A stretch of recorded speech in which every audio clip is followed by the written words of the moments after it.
La pregunta que debemos hacernos como docentes es, ¿qué variedad de lengua hablan los niños que ingresan a la escolaridad? Es decir, cuando se encuentran con nosotros como docentes, ¿qué variedad es la que dominan? ¿Qué léxico utilizan? ¿Y qué posibilidades tienen de interactuar con nosotros y con la lengua que que en la escuela se utiliza?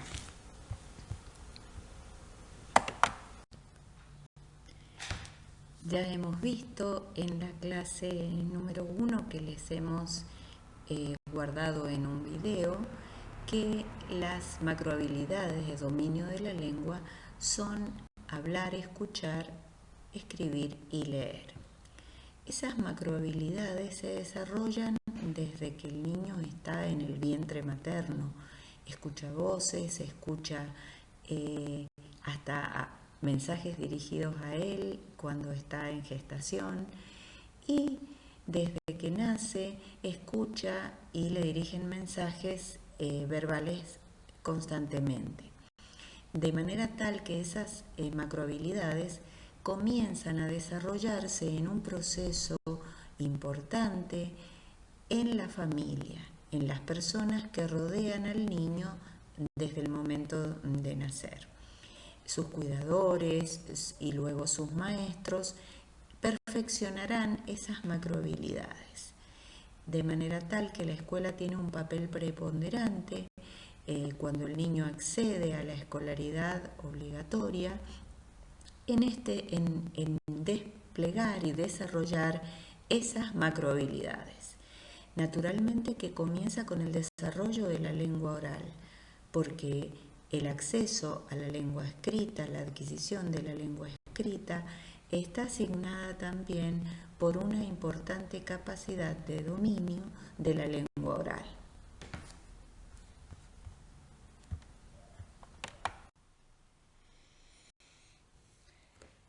¿Cómo se inició el proceso de adquisición del lenguaje? Si tenemos contacto con niños pequeños, si los vemos interactuar con su familia o si tenemos hijos, sabemos intuitivamente o conocemos intuitivamente este proceso que algunos investigadores han descrito detalladamente. Los niños inician su interacción con los adultos que los rodean, con gestos, con balbuceos y con exploraciones fónicas, con juegos de sonidos. También los adultos interactuamos con los niños y nos hacemos eco de sus juegos y de esa manera reforzamos esa exploración que ellos realizan. Esa es una primera etapa. Luego hay una etapa en que los niños comprenden las palabras que les dirigimos, pero no las producen. En todo caso, producen solo algunas palabras y con un desarrollo fonológico incipiente, es decir, con algunas dificultades. De esa emisión de palabras como lete en lugar de leche o ato en lugar de auto, pasan a frases cortas en otra etapa en la que realizan las primeras relaciones semánticas. Pueden decir, por ejemplo, ato mamá, refiriéndose al auto de su mamá, o nene lete por el nene quiere leche. Habitualmente se refieren a sí mismos con la tercera persona. De allí somos testigos de un paso a expresiones más largas, a expresiones en las que ya utilizan oraciones cortas, incrementan su vocabulario a partir, en principio, de lo inmediato y luego de si están acompañados con lecturas o con acceso a medios audiovisuales, van nombrando lo que ven, lo que escuchan y de esa manera llegan a establecer también relaciones sintácticas y semánticas más complejas. Y allí también, que sería una de las etapas en las que está en gran desarrollo el lenguaje, se desarrolla lo fonológico y cada vez pueden producir mensajes más eficaces y comprensibles no solo para su entorno familiar inmediato, sino para otras personas con las que habitualmente no interactúan. ¿Cuáles son las características con las que los niños llegan a la escuela? A la escuela primaria nos referiremos en este caso. Recuerden que en este caso los niños no solo han estado en contacto con su entorno familiar, sino que también la mayor parte de los niños han asistido a alguna institución de nivel inicial. Las adquisiciones en el nivel fonológico suelen ser que la mayor parte de los niños pronuncia correctamente casi todos los sonidos del español en nuestro caso, y suelen presentar dificultades en la pronunciación de algunos sonidos o grupos de sonidos que son particularmente complejos en nuestra lengua. Habitualmente los niños tienen problemas de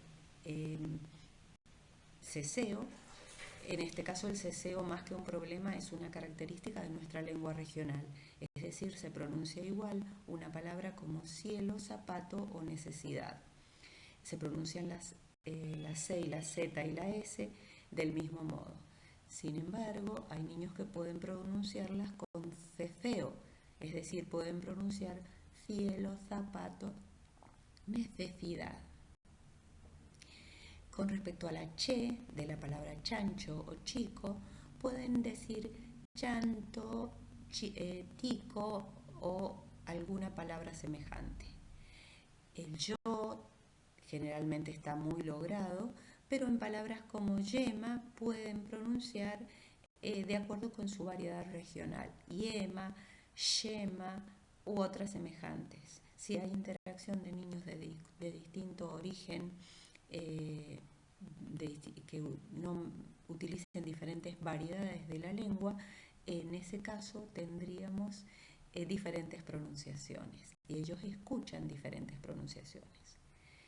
Las vibrantes suelen ser un sonido de adquisición bastante tardía, de manera que palabras como perro, reina, rico pueden tener diferentes formas de pronunciación. Peso, deina, dico o alguna hocico o alguna pronunciación semejante. También tenemos el caso de las variantes asibiladas de la vibrante, es decir, pueden pronunciar reina, chico. A veces la representación de palabras con L puede tener dificultades, aunque menores. Y también la L, que en realidad no es un sonido que pronunciemos habitualmente en nuestra variedad de español y que unificamos con la Y. Entonces escuchan llave, lluvia, castillo y pueden escribir con diferentes grafemas estas palabras. La J, que es la que ven representada ahí con una X larga, y la G suelen confundirse porque tienen también ciertas características particulares. La G, por ejemplo, representa un sonido suave con la A, la O y la U, y un sonido idéntico a la J, el mismo sonido, en palabras como general, que suena igual que jefe. En ese caso puede haber errores de escritura en los niños que se deben en realidad a las características de nuestra lengua. Otra dificultad que los niños presentan es que pronuncian diptongos en posición inicial, haciéndole un refuerzo. Por ejemplo, pueden pronunciar hueso en lugar de hueso, o pronunciar G en lugar de B en abuela, que generalmente pronuncian abuela, ciruela u otras pronunciaciones semejantes. Dinosaurio, dinosaro, monstruo o pronunciaciones por el estilo.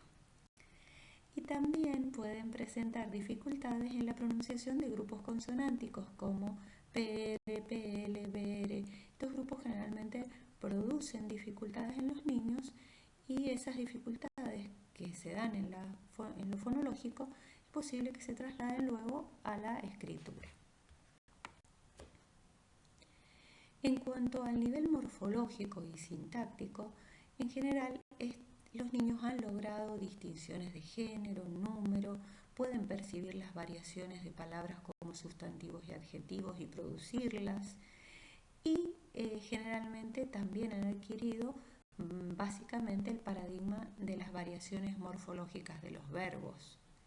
Sin embargo, es posible que se conserven dificultades con verbos irregulares, como jugar en lugar de juego, jugo, en lugar de conduzco, conduco, o dormo o irvo, en el caso de estos verbos irregulares. Estos errores, que son habituales en la época infantil, a veces son conservados hasta la adultez, de manera que también puede ser que los utilicen en el ámbito social en el que el niño pertenece. Las estructuras sintácticas que los niños usan son simples y a veces pueden tener problemas de comprensión en algunas estructuras complejas o en el que el orden habitual de la oración está modificado, de manera que tanto en los ejemplos que trabajemos como en las formas de dirigirnos, si no somos comprendidos, deberíamos intentar estructuras más sencillas. Cuando los niños elaboran relatos, además, por su escasa movilidad enunciativa, es decir, su escasa capacidad de desprenderse de la situación inmediata, para armar su historia, suelen confundir las formas deícticas como aquí, allá, esto, este, hoy, mañana, ayer, que deben modificarse en el caso de relatos que no estén en el espacio y tiempo de la acción en el mismo espacio y tiempo del relato. Y también en sus relatos los niños hacen un uso abusivo de ciertos conectores como y entonces. Del mismo modo, conectores como porque suelen ser los más utilizados por los niños pequeños.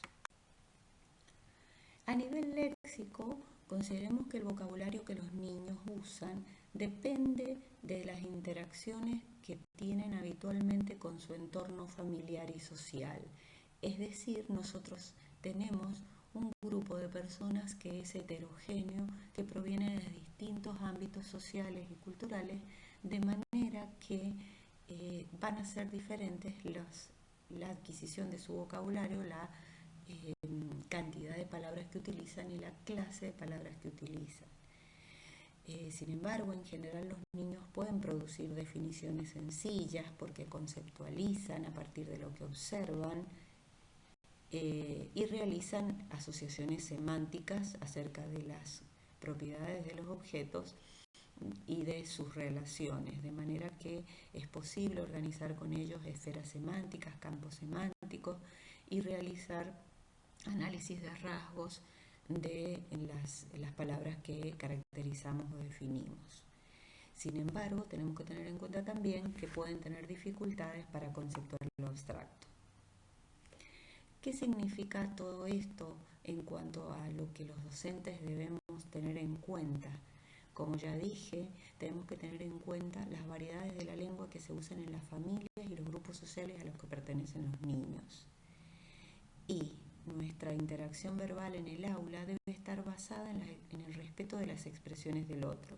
Tanto nosotros como docentes debemos respetar las expresiones de nuestros estudiantes como incentivar el respeto entre ellos. Y sin embargo, también es necesario tender al uso del léxico escolar y las variedades más aceptadas, generalizadas y estandarizadas de la lengua. Tenemos que lograr un delicado equilibrio entre el respeto de la palabra del otro y la incorporación del niño a las variedades más estándares de la lengua. Para finalizar con esta actividad, pedimos que lean el tema de la lengua hablada por los niños al iniciar la escolaridad obligatoria en las páginas 29 a 43 del libro Didáctica de la Lectura y la Escritura. Es importante que observen y que anoten y registren los logros y las dificultades que los niños manifiestan cuando empiezan la escuela. Y a partir de lo que dice el libro, de lo que dice la teoría, ustedes observen a su alrededor o escuchen cómo hablan los niños pequeños con los que tienen contacto. Entonces, anoten ejemplos de formas o expresiones que los chicos utilizan y en los niños de 5 o 6 años. Y también es posible que a ustedes les hayan dicho qué expresiones o formas utilizaban cuando eran chiquitos. Generalmente forman parte de la historia familiar esas expresiones, tanto nuestras como de los niños de nuestra familia.